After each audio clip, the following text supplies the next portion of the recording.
Welcome to Lawyer Business Advantage. Are you running a law firm that looks successful on paper, but still can't run without you? And if you step away for a few days and everything slows down, backs up, or lands up on your desk, that's not freedom. It's a job with overhead. Yeah, most firm owners stay stuck there for years, not because they're bad lawyers, but because they don't have a clear roadmap and plan for building a firm that actually runs on its own. And the good news is, this isn't about working more or waiting a decade to fix it. Yeah, in this episode, we're going to be breaking down how the owners of small law firms can build a firm that runs on its own in less than 24 months. We're going to put down some clear milestones that will remove some of the chaos and uncertainty, really help you figure out a good solid plan to achieve that. Welcome to Lawyer Boss Life, the podcast where law firm owners learn to build profitable businesses and lead lives they love. I'm Ale, founder of Law Firm Success Group. I've helped hundreds of attorneys scale their firms, gain freedom, and take back their time. And I'm Chelsea Pagan, law firm owner, entrepreneur, and toddler mom. I know it's possible to have excellent income, work 40 hours a week or less, and still take time off because that's what I do. So as we talk about having a firm that runs on its own, Chelsea, you take some time off.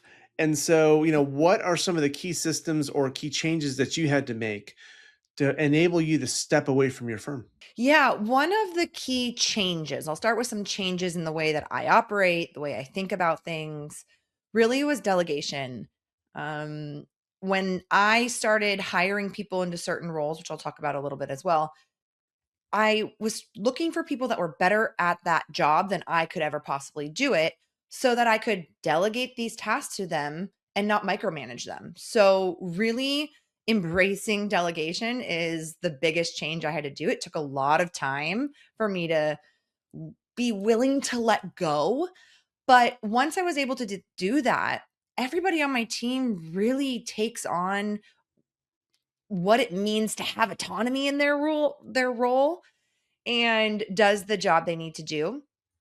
Additionally, as far as changes, is I had to be willing to just leave. I had to be willing to put an away message on and not look at my email and actually try to see what happens so we could learn if anything, if there was anything that wasn't working or things that were going well while I was gone, because that's how you pivot. That's how you create better systems. And systems, I mean, really, you've got to have them all in place. What that looks like for you, I think we've got a couple episodes where we talk about systems that help automation and things like that. But I really think it comes down to mindset changes for the law firm owner, 90, maybe 95% of the time, Yep. as long as your firm's already set up in that way to operate. Yeah, that's exactly where it starts. It starts with the mindset shift. Going from, oh my gosh, this isn't a good time to step away from my firm, or I can take vacation, but I need to work during my vacation because my clients need me and the firm possibly can't run without me. Whether you're a solo or you are an attorney with, with other attorneys and paralegals, the same, you can fall into the same trap. And in working with clients, I've helped solos take a 2-week vacation where they don't work at all. And I've helped other attorneys who have staff and attorneys take up to 6 weeks off at a time, and they haven't had to work at all. But it starts with that mindset shift. It starts by giving yourself permission, switching that lawyer brain off, and giving yourself permission to say, you know what, I can do this, and I deserve it, and it's going to be a little uncomfortable, but I can get it done. And I actually just wrapped up a webinar a couple weeks ago. We talked about this. It's when I help clients do this, it's called the Paradise Planner. I don't think we went through it, Chelsea, but Yeah. you and I. But the one thing that I ask everyone to start with, this is a great time to do it, is instead of thinking this is not the right time to take time off, pull out that calendar and mark off when you're taking vacation. You Mhm. don't need a plan yet. You don't need to have people in place or systems in place yet, but you have to block it off on your calendar. And that action of blocking it off is the commitment that's going to drive you to put together the plans and bring in the resources you need to do it. So it sounds kind of backwards, but really that's where it starts. It's that mind shift of saying, "Yep, I'm going to take time off, and here's when I'm going to do it." So, Chelsea, take us back to when you were getting started. What was kind of going through your head when you decided, you know what, it's time. I am going to go ahead and take time off. What tell us about that shift that occurred for you? Yeah, I can only speak what it's like working with a business partner and a team. I was never a solo. So when I'm sharing this, please know that I have set myself up to have a backup plan, built in to my firm. And so that solo conversation is a little bit different. But when, the early stages, I think it was 2019 when I had planned a couple kind of big trips, and we opened our firm in 2018, so we were still very new, and we were going to France. My husband and I had never gone, and I wanted to be there for as long as I possibly could. At that time it was about 10 days. That was my goal, was be gone about 10 days, which seems like nothing now, but it was a long time back then to be away from a new business after only being open for about 9 months at that point.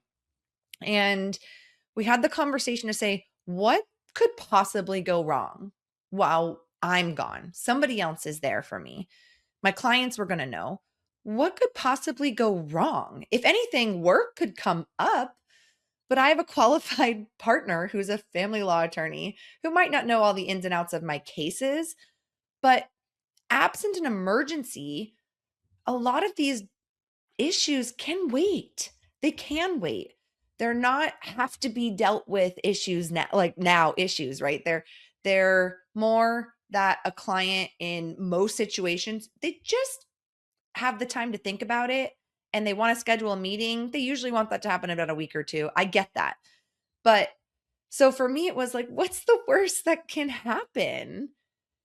And we went through a couple different scenarios and planned for those. And even the worst things that could happen were just clients wanting to have your time during that 10 days, 2 weeks, 3 weeks, whatever that is. And really, most of our clients go MIA for a month at a time just because without notice. And Right. I send emails and they don't respond. So if you prep, if I just realized, okay, I prepped my clients. I have a way message. They've known about this for a couple months. If new people call, I have a partner. So I don't know that I really had to do too much, to be honest, but I go back to what I said earlier is I had to be willing to go. I had to be willing to just see what happens and know that I've at least prepped my clients. I've prepped my team, my business partner, and made sure that any deadlines were resolved and or on somebody's radar, or continued some of my deadlines by agreement with another attorney, Yeah. which is possible in many cases. And I just left. um at that stage, I will be honest, I still checked emails because I didn't want everything to fall on my partner, but that was very limited, maybe like 30 minutes in the morning each day, and then, I was on to the next thing. And what were the benefits for you as an attorney and a business owner, not as a person, because there were a lot of benefits there too, but as an attorney and a business owner, what were the benefits that you received by taking that time off? I mean, I actually came back and was looking forward to getting into my routine, checking in on my cases. It can be so easy to get stuck in the grind, the Monday through Friday, the 8 to 5, whatever that looks like, constantly enmeshed in somebody else's problem, in somebody else's life issues, that you rarely have time to kind of sit back and reflect on your own issues or joy, whatever that is. But, as lawyers, we're usually dealing with people's issues, not necessarily the happiest times. And so, every time I'm able to step away, spend time with my husband and my daughter and or other family and friends, whatever trip I have planned or social event I'm, playing hooky on a day for, it really is about finding the balance of giving yourself the attention that you really don't give yourself on an average day because you're dealing with your clients and prioritizing their needs. And as lawyers, I just feel like it's so easy to get stuck in that grind.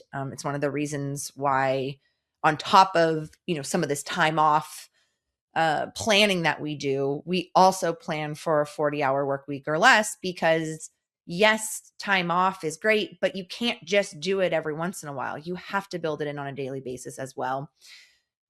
But the extended period of time, really, I always feel like it's, like a spa day for your brain.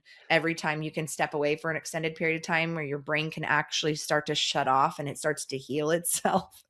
I know I get a little bit kind of wonky with that brain analogy, but I use it a lot because there's just something so inherent about that feeling when you are headed back from vacation and your brain just feels quiet. Yeah, that's exactly it. And that's actually a great way to activate the entrepreneurial mind too. Mhm, When you get out of the day to day and your brain is quiet, I love that you use that phrase. mhm. That's when transformational ideas for your business and your firm start to pop Yeah. into your brain. And so that's one of the things I love when I go on vacation is I always bring a journal because I get some of the best Mm. transformative ideas for my business have happened when I've just taken 2 weeks off and I'm just Yeah. wandering around and just boom, this thing just pops into my brain. I just got to write it down real quick and then act on it when I get back. Um, Love that. And so we've identified like the first thing that you need to do. If you're looking to set your firm up so it runs while you're away, the first thing you have to do is give yourself permission to get a date on the calendar. It could be Mhm, a long weekend, it could be a week, it could be 2 weeks, whatever is a little bit of a stretch for you. And that's the first thing you've got to do is put that date in the calendar. The second thing, exactly like you did, Chelsea, is go through and identify, okay, if I'm going to be gone around this time, what do I need to do? Do I have to get some things continued? Um, do I have to let my clients know? If so, what does that look like? Do I have to line up additional legal support? That's where it's so important for you solos. mhm. Even though you're a solo, you're not alone. You know other attorneys. Having someone cover for you is a great way Yeah. to set that up so you can take some time off. Um, identifying the things that need to get done, if billing needs to go out during that time, can you do it early? That kind of thing. Once you have that list, I promise you, you will find that it's much, much easier to come up with plans to address each of those things. And so that's the second thing is to create that list like you did, Chelsea, identify what needs to get done, and Mhm. then put together a plan to go off and execute so that you're ready to take time off. The third one is a fun one. And this is one thing I think you did, Chelsea, which is great, which is you get to test drive this thing.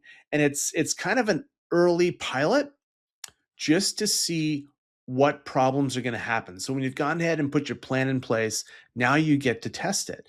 And for you, that might mean not coming into the office, maybe not working unless there's emergencies, maybe even taking some time and going out of town, depending on what you want to do. But you kick back, you pretend you're on vacation, Mhm. and you see what breaks in your firm. And everyone can reach you if there's emergencies, so there's no risk to that. I think you went through that exercise, Chelsea, and when you did that, what did you discover? Yeah. What I discovered is I could anticipate a lot of problems that weren't going to happen, right? And it's not a bad thing to do, but more likely than not, all of these things that you envision are simply just not going to happen. And so I think what Emily and I kind of did is we would do like long weekends oh, can you cover this Thursday, Friday so I can kind of take a long weekend. Let's see what, if anything happens. We slowly started kind of building up, not, we slowly started building up, but not in a very slow way. We just kind of tried it a long weekend and we were like, okay, that's fine. Now you can go on your trip. It doesn't have to be this like, oh, 2 days here, 3 days here. If that works for you, obviously, you can plan that in, but we didn't feel like we had to do that. And I also want to kind of pose the comment that sometimes this happens for every other case except for one. Meaning, if you are in trial, you are only devoted to that one case and everything else going on with other cases is on hold and likely you're not available. So it happens all the time when you're not available to all your other cases but one. So really, if you think about it, when you go on vacation, you're only not giving attention to one more case, right? Than a different trial date. And so, in those days, there's going to be times where, yeah, maybe they need you for 5 minutes and they can shoot you a text and you can move on with your life. Sometimes, maybe not. And so we discovered that really at the end of all of this is we were anticipating problems that were more likely than not to happen, right? And the prep work is definitely a great exercise, but that's all it is, an exercise in a conversation to anticipate and plan. I mean, I get that we're lawyers and we solve problems and we have clients who pay us a lot of money to be available, but most of these issues are not, that extreme. And I say most because there's all different kinds of cases and different kind of lawyers where things are more time sensitive, or you being on call is much more part of your job. I get that. I don't have that type of job in family law, but the most of us, I'm talking about most of us is a very general term, you know, we Yeah, well, really that have to put everyone on hold more days than not because we're dealing with another client. So you kind of do it right. all the time. And that's where the systems and the team really comes into place. So if you're one of those attorneys where, it may not play out like that for you, you may find that you have to do a little bit more work. You may have to bring on some people, whether it's on a contractual basis or a part-time basis or a full-time basis. And you may have to put some systems in place or refine your systems so that they can run while you're away. So it's a little bit of um, it's going to be different for every firm. For some firms, it can be relatively straightforward and not that big of a lift. For other firms, it could be a pretty big lift because you have to bring in some resources in terms of systems and potentially people to make that change happen. But I promise you, it's totally going to be worth it. I mean, Chelsea, how did it feel to you when you were on vacation in France and your firm was making you money? Like, tell us about that feeling. Yeah, it's really, really interesting because I think the feeling that I got back was mostly understanding that my husband was getting uninterrupted time from me, because at that point I had been building a business for about a year and he was getting about this much time. This was before our daughter was born, of course, so it was just the two of us. But he doesn't have the kind of job where he has to be on call, and so when he takes vacation, he's totally off. It's easy for him. I didn't have that kind of role. And so being able to feel like I'm fully present, not having to be connected to my phone and just spending time on myself, you really can't trade that for anything. And from a business perspective, if you can't find that balance and the joy outside of the office, I just don't understand how businesses can thrive with unhappy owners. So, All the time. I felt, yeah, Uh, I hear it. I hear it from people all the time. They're like, "Oh, I haven't taken this much time off. Just always stressed." And I go, "That is not worth it." And it definitely wasn't worth it for me. So I was very prepared coming back from a trip like that to know that everything was going to be okay. And I could still run a business and be happy and devote time to myself. And that was early 2019. And again, that was our first like 10-day. And I thought that was a long time. And then, cut to 2022 and I took 6 weeks of maternity leave and nothing happened. So you do these little things and you plan your business and you set it up and go, oh, was able to take 6 weeks off and be with my newborn child. And it's also not that scary that I know my employees might have to do that. We are set up to do all of these things so that people can take that time off. yeah, for sure. And that's the last two milestones here that we want to give you is after you've done your trial run, you're going to have, like Chelsea said, maybe some things that you identify, things that have to be shored up. You go ahead and you Mhm. make those changes, and then you reap the reward. You take your time off, and that is the second to last milestone. The last one is you then plan it for next year, and hopefully it's more Yeah. time, like Chelsea was saying, getting up to being able to take 6 weeks off, setting your firm up so your team can enjoy the same benefits. That's really Mhm. where a lot of benefits come from owning your own firm. So, if you're interested in having a firm that runs on its own, book in, have a strategy call with me. Just visit lawfirmsuccessgroup.com. Happy to chat. And if this episode sparked new ideas, please like, subscribe, and share it with an attorney who might need it. We love hearing how you're building your lawyer boss life. Thanks for tuning in. Thanks for tuning in. Be sure to hit that like and subscribe button and leave us a review in the comments.